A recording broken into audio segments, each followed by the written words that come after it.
up, up, and away. Brett took his headphones and phone out of his backpack and stored the bag in the overhead compartment. He stowed the phone and headphones in the seat pocket and sat down at the window seat, immediately buckling his seatbelt.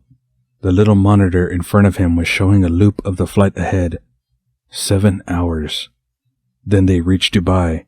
After an 8-hour stopover, it's off to Nairobi, another change of planes, and then the final flight to Cape Town. He looked out the window. He was almost in the middle of the wing, so he could see nothing on the ground.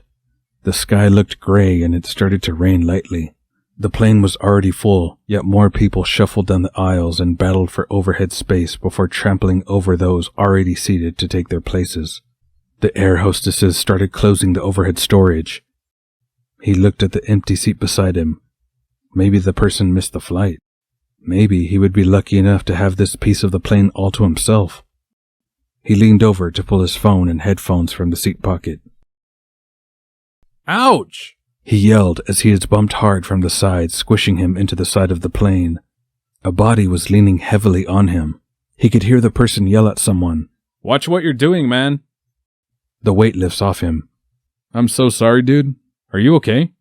He looks up. Oh no. The guy from the coffee shop. Hey, you are Brett, right? Eddie said with a grin. Our drinks got mixed up at the coffee shop, remember? I'm Eddie. Brett looked down at his phone. Yes, I remember. Don't worry about it. Wasn't your fault.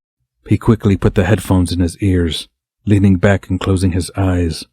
Maybe if he just stays still like this, the flight will be over in no time.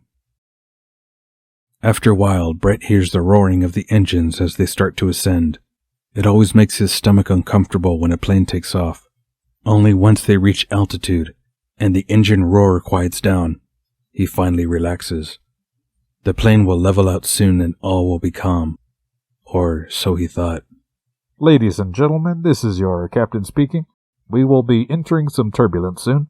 Please remain seated with your seatbelt fastened. Brett removes the headphones and lets them fall on his lap. With wide eyes, he grips both armrests.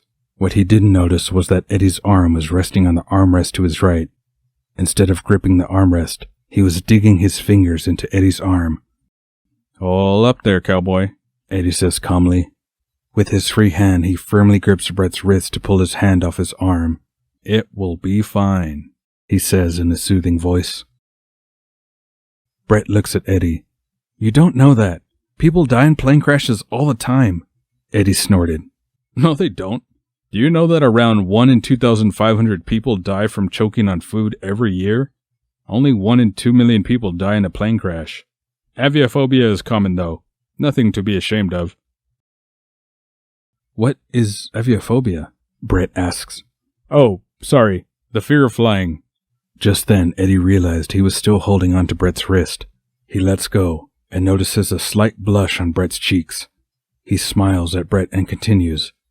My brain is full of useless information. Go ahead. Ask me anything.